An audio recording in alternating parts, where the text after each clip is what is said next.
Yeah, because it's not on the list. No road tax. Because it's using water, isn't it? And coal. Can't you smell it? Yeah. Smells lovely, doesn't it?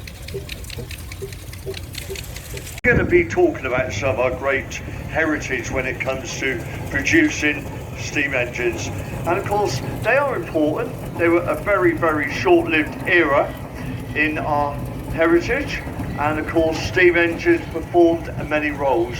We're going to be talking about some of those roles that steam engines have done, and we'll get to meet some of the owners, and we're going to talk a little bit about things like maintenance, ownership, costs, because these are not a cheap engine at all. And when you've got a full-size one, they are mega money. And of course, you do need to be able to get the fuel for them, you do need to be able to maintain them. So here we are, we have some of today's lineup. And we will start at this end with the miniature Burrell. Now, I take it this is a 4-inch example, is it? 4.5. Anyway, a very good afternoon to you, the Burrell. A great British iconic name. Yes, certainly is. Now, what a lot of people don't realise is, but these engines are complete replicas of a full-size engine, and they do exactly the same job, but they are incredibly strong. They can pull a Range Rover. Yeah, I haven't tried pulling a Range Rover with this, but I have pulled other people out of the arena when they've broken down, which is interesting. But yes, they will pull. Now, what I love about an engine this height is the fact that, say you've got the young lad here, you've got the young lad stood next to you, this is the height of an engine where he can see how the firebox is tendered, how the water produces steam, eventually comes out the con rods and the pistons and gets transferred into what you can only call a combustion. So at the end of the day, this is your ideal height. You can't see it with the big engines, you see, because they're all up here somewhere. But this is where youngsters can get an understanding of how steam engines actually work. Yeah, absolutely. I always encourage the youngsters to come and have a look, explain what's going on. They like to look in the fire, and when they see a real fire in there, it's very exciting for them. So yeah. Thank you. And this, of course, is an agricultural engine. Now, we move along to the second exhibit. Now, this young lad has brought this one in, but it's not steam, is it? But it resembles what can only be called a Sentinel lorry. That's how I look at this one, a Sentinel or a Foden. And at the end of the day, you've got this, it's a lovely replica, and you're having great fun with us, aren't you, today? Do you want to talk to me? You do? Let me come to you. Now, of course, when you sit in there, what powers it? Is it a little electric one? It's a little electric one. A little electric one is running on a couple batteries, yeah? Yeah. Well done. Well, it's important that young people of this age are starting point. The young lad there, second engine in. Now, very good afternoon. Hello. And now, it's nice to see, but again, we have a 4-inch scale. 4-inch scale. And as I said earlier, it's at the right height for a young person to learn all about combustion. And very, very important. Now, somewhat I notice on this is the name, Mace. Now, everybody likes to give their engine a name, whether it's a full-size engine or a miniature. Where's the Mace come from? It's in remembrance of a dog. A dog we had that sadly had to be put to sleep about 5 years ago. She was called Mace. I built this just after she went, and just a mark of respect for her, really. It's lovely. No, it's absolutely lovely. I love to see a good old roller. When you look at the flywheel on there, that can serve a purpose. That can drive a belt, it can drive a thresher machine, a stone crusher, or a generator. So they all served a purpose, Andrew, didn't they? They did, very useful. You could drive a sawmill as well. And of course, we often think, well, water and metal doesn't mix. There's obviously a lot of maintenance, isn't there, with oil. So I continue to see you guys with oil cans. Oh, we're always oiling and tinkering with bits and bobs, just to keep it all running smoothly and not causing too much wear. Now, oil here.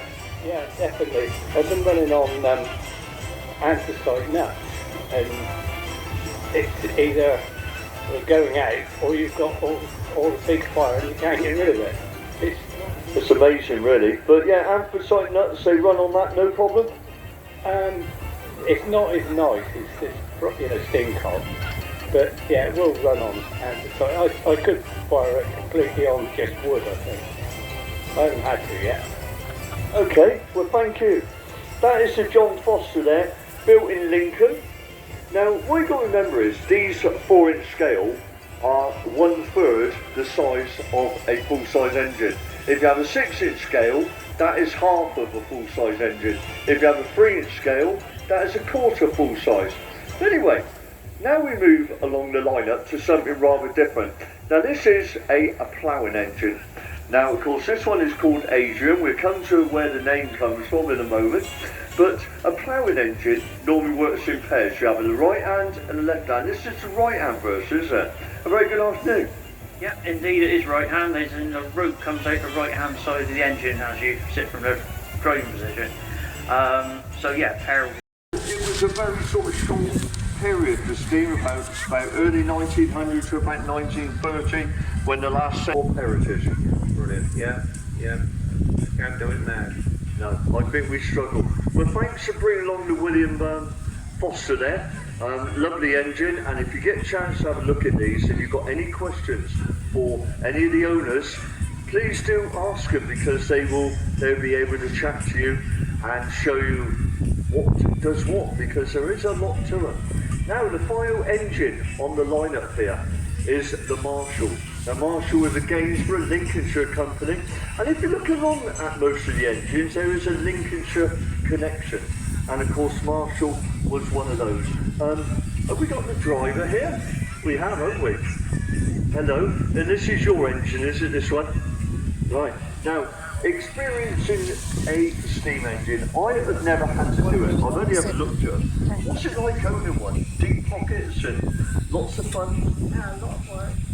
Yeah, continually maintenance and just generally looking after them. There's always something to be done.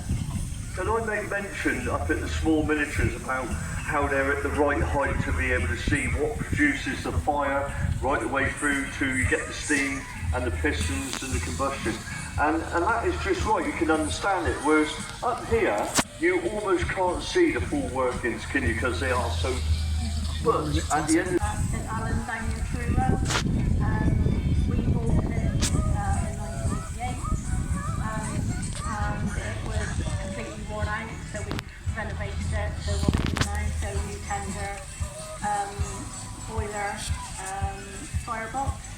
And then the latest was we've had new gears made. Cool, that sounds expensive. And I did make a mention of oil and metal doesn't always mix, so I really do understand how you have to put oil into everything to stop it all rusting. So what sort of winter preparation do you do? Because there's no shows during the winter, are there? No, so we drink it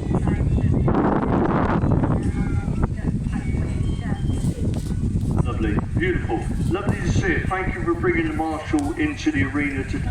So here's your lineup. You've got the Marshall on the end, a working machine. You've got the William Foster, again agricultural machine, and you can imagine the type of work that